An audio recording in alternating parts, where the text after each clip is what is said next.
Is the Jordan 4 Infrared worth it? In this video, we're gonna figure that one out. Hey everybody, I am Actors, and welcome back to the only channel on YouTube that covers in-depth videos of cars and streetwear. And today, we're gonna be going over these bad boys. The Jordan 4 Infrareds. The one Jordan 4 that kind of got a little bit overshadowed by the military blacks right now, but trust me guys, do not sleep on the sneaker. And before we get into the unboxing, be sure to like and share for that YouTube algorithm, as well as subscribe. Any support would just be awesome. Now let's get right into these sneakers. First off, I like to start by talking about the box, and I really do like the box of the sneaker. The gray background with like the white paint splatters all around it, really nice. Flight with the Jumpman right in the middle, really special box here. Normally they kind of make boxes that like reflect off the actual colors of the sneaker. This one I think kind of went a different route and just wanted to be all out unique, and you know what?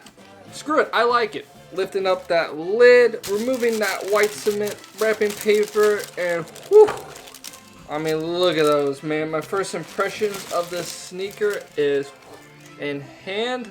I think the sneaker is definitely better than what the photos are looking out to be. You get to appreciate more like this awesome gray nubuck.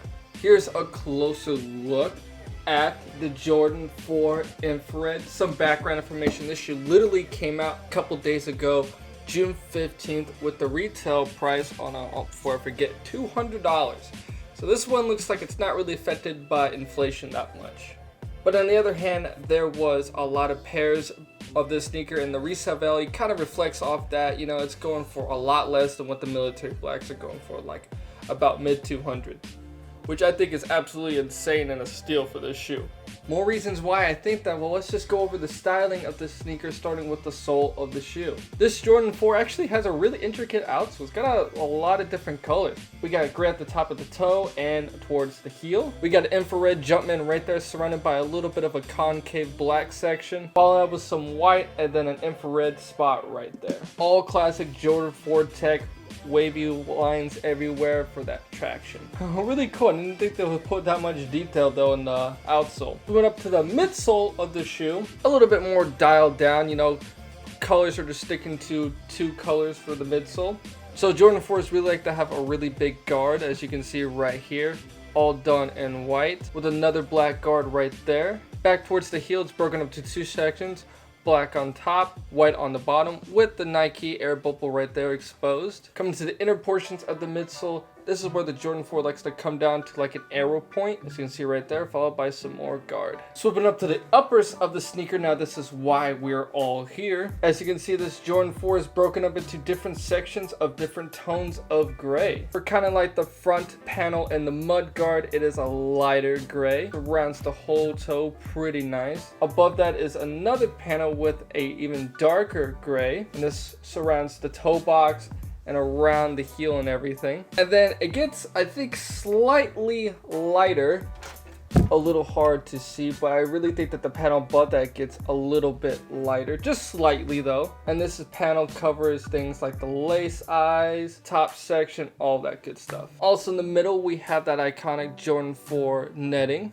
It is black with some gray mesh behind it. You see more of that mesh towards the middle of the shoe, almost completely makes up the tongue. This Jordan 4 only came with one pair of laces, all black, which, you know, it's kind of okay. It'd be nice if they threw on some gray laces or even infrared laces, but black kind of does just fine. One thing you notice really kind of screaming and popping at you is the infrared lace eyes. The Jordan 4 likes to include 4 really big ones, 2 in the front right here and 2 in the top. And the 2 at the top are kind of connected by these plastic wings. Plastic wings are done as black with the red lace eyes on top. And I really like this incorporation of infrared when they just do it so subtle. They do this kind of styling for the Jordan 6 infrared, really subtle, and the Jordan 3 infrared 22. There was just a little bit of infrared on that shoe, but it was so subtle, it was nice. And that's really how you should do infrared. Do not completely cover the shoe in it, you know, don't make it too shouty, just little subtle taps of infrared. See even more infrared on the top of the tongue right there. There is an infrared Jordan on a black tab with white on the bottom right there reading out flight. The rest of the tongue is done in that darker gray nubuck, and I gotta say, this is really good nubuck. Like comparing it to my Jordan 4 Bred that came out a couple years ago, I don't know if my Jordan 4 Bred is just getting old and that's just how the nubuck wears, it gets harder, but this one is definitely a lot softer than this 2019 release shoe. It's like really noticeable. Once again, this shoe has been worn a couple times, so maybe that could be it, but yeah, really good job on this shoe.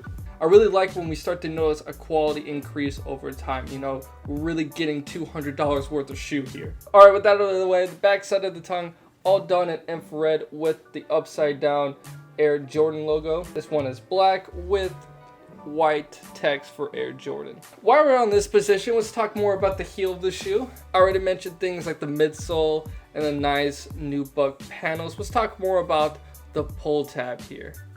All Jordan 4s have this really cool pull tab with kind of the same patterns as the lace eyes for the top here. This one is all done in black with a gray Jumpman. Don't know how I feel if this was done in infrared. Maybe that would just been a little too much infrared on the sneaker. Like I said, I like to keep it really subtle, really nice. So I think the gray Jumpman was the way to go. Rounding off the sneaker, the sock liner is done once again in that kind of darker gray. And then for the interior, we have an infrared insole with a, looks like to be a, black or gray? It looks gray. A gray Jumpman inside there. Really nice. So, and that's really about it for the styling of this shoe. I want to talk more about how I will style this shoe a little bit. So I think I'm gonna go and kind of match the overall tone of the shoe, wear some maybe like gray or black jeans with a little bit of touch of infrared on my upper, maybe wear a black tee with a little bit of touch of red or something,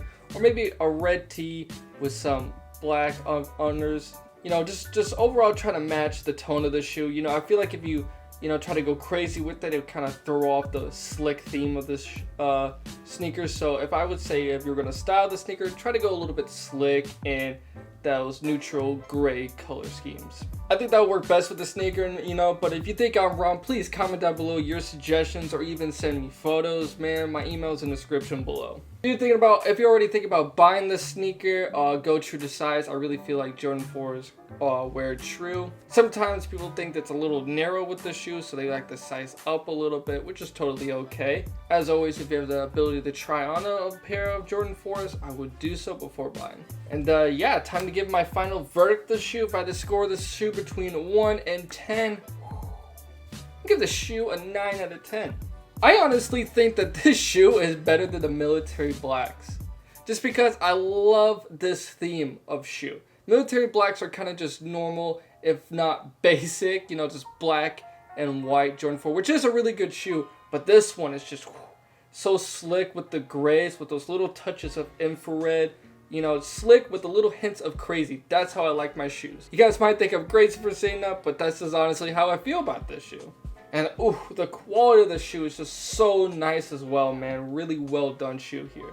Now let's talk about the future of the sneaker. Now, the sneaker market has definitely kind of bottomed out, so definitely is showing with the resale prices of this. I'm in mid $200 range. If this shoe released sometime last year, I think they would definitely be over $300 when they released. But I think right now people are starting to slow down on buying sneakers, so the resale prices is definitely trying to reflect that. But don't worry, once this, you know, downturn and recession is over, these sneakers are definitely going to skyrocket in price. For sure, I bet these things will go over $300, maybe $400 in the future. But I think it will take a hot second, maybe a year or two for now. But yeah, that's what I think about the features of this sneaker. And that's really all that needs to be said. So the Jordan 4 Infrared, what'd you guys think about it?